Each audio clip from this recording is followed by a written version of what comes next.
Bonjour à tous et bienvenue sur tabsuracoustique.com pour un nouveau cours de guitare en vidéo. Et aujourd'hui, nous allons apprendre un petit truc plutôt cool qui s'appelle les rolled chords en anglais. Malheureusement, il n'y a pas vraiment de traduction officielle de ce terme-là en français.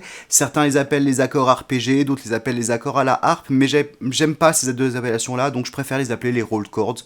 Et puis c'est mon cours et je fais ce que je veux de toute façon. Donc le truc, c'est que je vais tout de suite vous montrer qu'est-ce que c'est qu'un rolled chord, comme ça on va pas trop se poser de questions, et après on va voir comment est-ce qu'on fait pour les écrire sur des partitions, les jouer, et qu'est-ce qu'on en fait de ces bestioles-là. Donc ça concerne en fait les accords, que ce soit les accords ouverts, ou les accords barrés, ou n'importe quel autre accord, que ce soit des accords joués sur guitare folk ou sur une guitare électrique, ça peut s'appliquer dans tous les cas, il n'y a pas de problème. Moi je vais juste vous montrer sur un accord de la mineure de base, et donc ce qu'on fait habituellement lorsque l'on joue un accord de la mineure, c'est qu'on met nos doigts à la main gauche ici, eux ils bougent plus, et à la main droite, on va gratter les cordes. Généralement, on va faire des rythmes avec. Voilà, c'est le principe de jouer des accords. Et en théorie, en temps normal, on veut jouer toutes les cordes en même temps d'un seul mouvement vif. Comme ça. Eh bien, le rolled chord, c'est un peu différent, parce que ce que l'on va faire, c'est qu'en fait, on va ralentir le mouvement de la main droite pour jouer les notes les unes après les autres, mais rapidement. Comme ceci. On n'est pas dans de l'arpège qui va faire un truc très très lent comme ça, très espacé, où on entend bien plusieurs notes les unes à la suite des autres. Là, on veut quand même percevoir un accord, mais comme s'il était légèrement retardé. Alors, ce qu'il faut savoir sur cette technique-là, c'est que c'est quelque chose qui relève du domaine de l'interprétation. C'est un petit effet de jeu supplémentaire que vous pouvez choisir de jouer à peu près quand vous voulez, autant que vous voulez. C'est pas parce qu'un guitariste a joué un rolled chord dans un morceau que vous êtes obligé de faire exactement la même chose. C'est juste quelque chose qui vient ajouter un petit peu plus de variation à votre jeu, et donc c'est libre à vous de choisir si et quand est-ce que vous allez les utiliser. Cependant, ça arrive quand même lorsque l'on achète des songbooks ou lorsque l'on écrit des partitions, de vouloir préciser que certains accords sont des rolled chords, ou qu'en tout cas c'est ce qui est joué sur l'album ou autre. Et pour ça on a un symbole assez simple, je vous le montre à l'écran. Normalement, un accord classique de la mineure comme celui que je vous ai joué juste avant s'écrit comme ceci. On a la corde de la à vide, donc en case 0, puis les cordes de ré et de sol en case 2, la corde de si en case 1 et la corde de mi aigu en case 0. Quand on a la partition avec, on a les notes qui lui correspondent. Et ça, c'est un accord de la mineure normale qui doit se jouer comme tous les autres accords de la mineure. Lorsque l'on veut le faire en rolled chord, on va écrire un espèce de zigouigoui juste avant, comme ceci. Voilà, c'est un zigouigoui. Il existe deux variations sur ce symbole-là. Ça arrive que l'on fasse le même zigouigoui mais avec une flèche qui pointe vers le haut. Et les deux-là sont strictement identiques. Ça représente exactement la même chose. Mais il existe une autre variation donc, qui est un poil différente, qui est un zigouigoui avec une flèche vers le bas. Ça, c'est un tout petit peu différent du zigouigoui normal ou du zigouigoui avec la flèche vers le haut, mais je vous expliquerai à la fin du cours comment est-ce que ça se joue exactement, parce que le principe est quasiment le même. Alors maintenant qu'on a vu qu'est-ce que c'est, comment ça s'écrit, comment les jouer. On peut les faire aussi bien au médiator qu'au doigt, donc je vais commencer par vous montrer la technique au médiator, et après on le fera au doigt. Le principe, c'est qu'on veut en fait ralentir le mouvement qu'on fait habituellement. Normalement, on a un accord, on gratte, et ça nous fait un accord.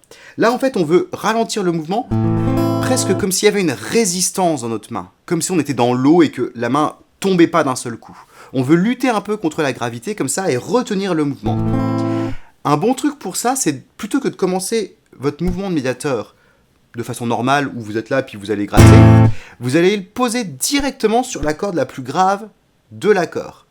Vous le foutez là, et comme ça, il y a une résistance due aux cordes qui sont présentes. Et comme ça, après, vous le glissez légèrement vers le bord, de façon à ce que le médiator ne tienne quasiment plus sur la corde, et là, ça se casse la gueule. Et ça résiste quand même sur les cordes d'en dessous. Ça, c'était donc la technique pour le médiator. Voyons voir la technique au doigt. Et bien en fait, si on veut le faire au doigt, il y a deux façons de le faire. On peut le faire avec le pouce, comme si notre pouce était un médiator. Et là, la technique est exactement la même, avec 2-3 petits chouïas de différence dans la position, mais en gros, on va poser notre pouce sur la corde la plus grave de l'accord. Là, encore une fois, c'est toujours la mineure, et on va le laisser tomber comme ceci. Vous voyez que lorsque je fais ça avec le pouce, j'ai tendance à plus utiliser mon avant-bras que le poignet, parce que je trouve ça un peu plus facile de bien gratter toutes les cordes quand j'ai toute la main qui descend, mais rien ne vous empêche de le faire juste avec le poignet. Je vous déconseille par contre de le faire juste en bougeant le pouce comme ceci, juste avec le pouce qui bouge et pas le poignet, parce que je trouve personnellement que vous aurez moins de contrôle dessus. Cependant, ça reste une possibilité si vous voulez juste bouger le pouce. Mais bon, à vous de voir. Le but du jeu, c'est encore une fois le même. On veut pas tout descendre d'un coup, on veut juste ralentir le mouvement habituel. Mais il existe encore une autre façon de le faire au doigt, qui est là un poil plus complexe, puisque ce qu'on va faire, c'est qu'on va adopter le même genre de mouvement qu'on a lorsqu'on fait des vrais arpèges d'accords, où on a plusieurs doigts qu'on va utiliser sur plusieurs cordes, et qu'on va gratter les unes après les autres. Comme ceci. Avec cette technique-là, on peut aussi faire des roll chords. Mais là, ça se complique un petit peu. Dans les deux cas précédents, lorsque je faisais ça au pouce avec Mediator, je grattais toutes les cordes de mon accord, les unes après les autres. Le problème, c'est que lorsque l'on fait une technique d'arpège, on n'a pas assez de doigts pour gratter toutes les cordes. Éventuellement, on peut utiliser le petit doigt si on veut, mais dès l'instant où on joue sur un accord à 6 cordes comme un mi mineur, on n'a pas assez de doigts pour gratter toutes les cordes. Et on n'a pas non plus le temps de replacer nos doigts pour que certains doigts grattent plusieurs cordes. Donc ce qu'on fait lorsqu'on veut faire un roll chord sur un accord avec une technique d'arpège, c'est qu'on ne voudra simplement pas jouer toutes les notes. On va jouer la note la plus grave, la plus importante, et le plus de notes aiguës. Donc ça peut être 3 ou 4, suivant si vous êtes à l'aise avec votre petit doigt ou pas, ça peut être sympa. Et là, la difficulté, ça va être de jouer tous les doigts les uns après les autres, dans une succession assez rapide, mais assez claire quand même. On veut entendre chaque note suffisamment rapidement, sans que ça devienne brouillon du genre, un truc comme ça, qui est un petit peu haché. Donc pour travailler ça, l'astuce, elle est assez simple. On veut commencer très lentement, vraiment, comme un arpège normal, en fait, comme ce qu'on fait d'habitude. Et on veut l'accélérer progressivement. On essaye de rester à peu près régulier. Si c'est pas parfaitement régulier, c'est pas dramatique, ça peut accélérer un petit peu. Avec un début qui est un poil plus espacé que la fin, mais c'est tellement subtil que ça s'entend quasiment pas. Et donc on veut vraiment rester le plus souple et détendu possible lorsqu'on fait ça. C'est quand vous allez vous contracter, vous allez finir par faire un truc comme ça, et c'est pas ce qu'on veut. Donc vous commencez lentement, et après vous essayez de le faire de plus en plus vite, comme ceci. Ça, c'est les principales techniques pour jouer un roll chord. Je vais maintenant revenir sur l'histoire des zigouigouis que j'ai présenté avant, et je vous avais dit qu'il y avait un zigouigoui avec une flèche vers le bas qui était un peu différent. Et bien en fait, le zigouigoui avec les flèches vers le bas, ça veut dire qu'on va faire un roll chord à l'envers, des aigus vers le grave, parce que depuis le début, là, on les fait des graves vers les aigus. Mais rien ne nous empêche de le faire dans l'autre sens. Voilà. Alors, là, pour le coup, ce genre de zigouigoui avec la flèche vers le bas est assez difficile à faire avec les doigts. On peut essayer de le faire avec le pouce. C'est pas trop difficile en utilisant l'ongle comme ça. En arpège, c'est vraiment un truc que je vous déconseille. C'est pas impossible, mais c'est difficile à faire. Et en plus, je trouve que ça sonne pas beau du tout. Au Mediator, je trouve que ça reste la technique la plus facile, honnêtement. On va juste remonter la main lentement, comme ceci.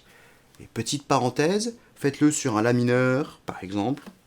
Et faites-le sur une folk très proche du chevalet. Vous avez ce petit côté western, on va dire, qui est plutôt sympathique. C'est un petit truc super cool à connaître.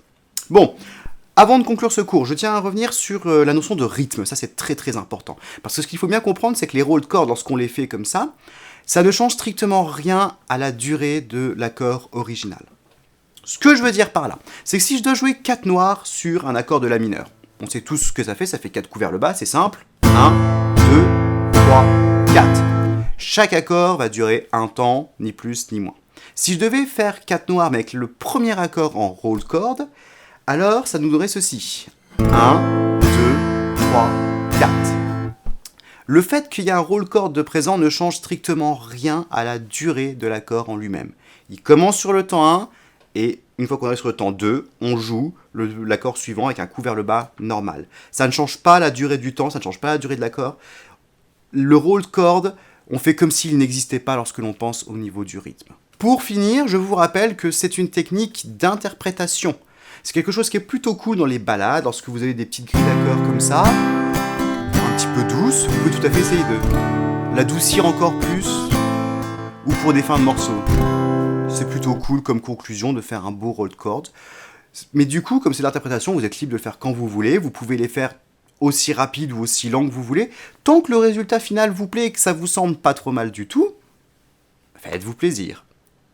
Donc sur ce, moi je vais m'arrêter là, je vous ai dit tout ce que j'avais à dire sur cette petite technique, n'hésitez pas à la travailler, à l'exploiter dans vos reprises ou dans vos compos, c'est toujours intéressant de voir ce que ça peut nous apporter comme nouvelles idées, ce genre de petites techniques. Et puis moi je vous vois une prochaine fois sur tapsuracoustique.com pour d'autres cours de guitare. Comme d'habitude, vous pouvez nous retrouver sur facebook.com/t4guitare et sur twitter.com/tapsuracoustique. Puis si vous avez aimé cette vidéo, n'hésitez pas à la liker, à la commenter. Si vous n'avez pas aimé, vous pouvez aussi liker, ou pas d'ailleurs, du coup si vous n'avez pas aimé, ne likez pas, mais vous pouvez quand même commenter. Puis moi je vous vois à la prochaine.